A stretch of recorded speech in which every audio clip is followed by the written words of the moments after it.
So everyone has been talking about Azeroth awakening soon as a void creature, but I feel like literally no one is mentioning the fact that this process already happened once in the past. We just learned that Kalash, the ethereal homeworld, had a world soul and it was successfully converted, which means a very powerful void creature was raised from a planet. What exactly is this creation? Is this yet another void lord or something much worse? Remember, void lords can't manifest themselves in the material plane where we are, but if you infuse a planet that is by definition in the material plane, you would essentially create a void lord type being that can get to Azeroth on foot. Could Kalash be the next big villain and a threat much bigger than all the void lords combined? And what is even going on?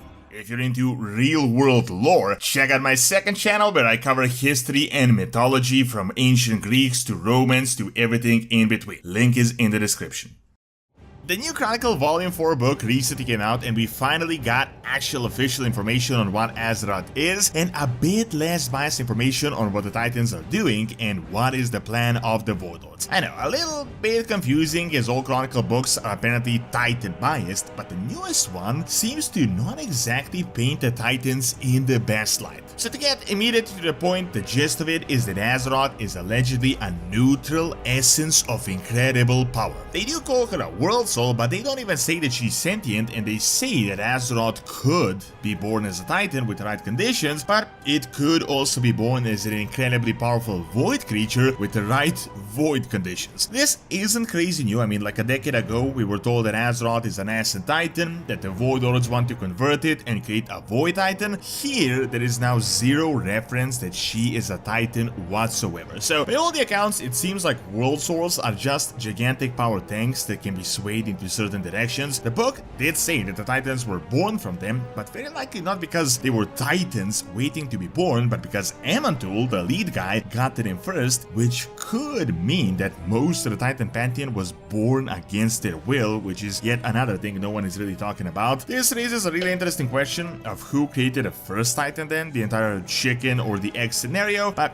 that is a topic for another video. So this is all referring to Azeroth, as according to the present lore, Azeroth is the most powerful world soul in the universe. However, we know for a fact that others exist. As I just said, at least 6 Titans were born from other planets. None that we know of are as powerful as Azeroth, but they're still quite powerful. Now this brings us to the newest information from the War Within beta. We have a soft confirmation that the ancient planet that destroyed homeworld of the Ethereals had a world soul. They didn't specifically state that it did, but the new Ethereals in a conversation stated that just before the destruction happened, Kalash also started giving the same visions that Azeroth is giving us right now in the War Within, the so-called Radiant Song. If you really think about it logically, this shouldn't be the world soul itself speaking the power source, but whatever power is converting it, and these visions would only come when it is close to awakening, so it is becoming sentient. So if the Titans were close to awakening a world, they would give different types of whispers. Now we know for a fact that the Harbinger is after the awakening with the new prophecy, and she wins as we get Midnight, so it's very likely that these whispers are actually coming from the void creature Azeroth. Now, seeing that the same process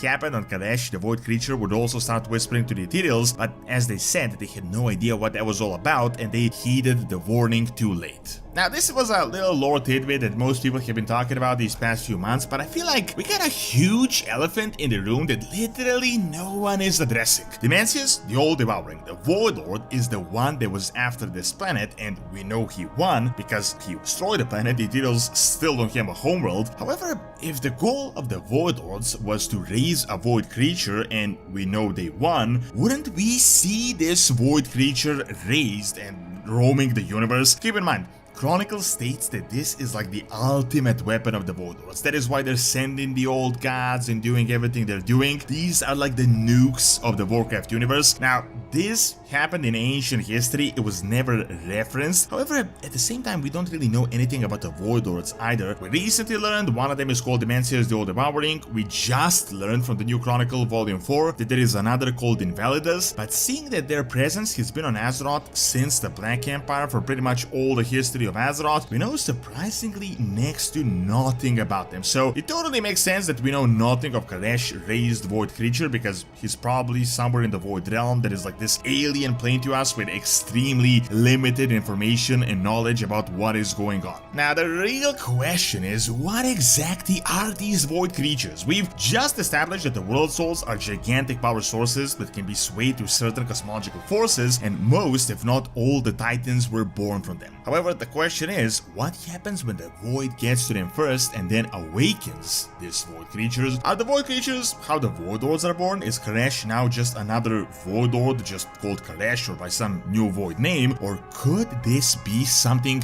much bigger and much scarier? Personally, I don't think it's a Void Lord. If it was, seeing that the Chronicle constantly mentions the Void Lords, they would probably state that they want to turn world souls into themselves. They want to give birth to a new Void Lord. The reason I think these Void creatures are worse because by all logic, they would be the Void Lords but in the material plane. See, the biggest thing about the Void Lords is that they're incredibly powerful, they're the master villains, but they're stuck to the Void plane of existence. It was said that they're jealous of the Titan power because very likely they can't just fly around the material plane like the Titans can. Well, by consuming a world soul that is by definition a power source within the material plane and infusing with it the void, you would get essentially a Void Lord but within our plane of existence, which means, as you would imagine, this would be a gigantic, very powerful weapon. So Geras was able to sneak up on Azeroth directly because he is tied to the material plane. The lore here is a little bit confusing, as in why didn't he just arrive previously and why did he need the Well of Eternity to summon himself in the War of the Ancients, but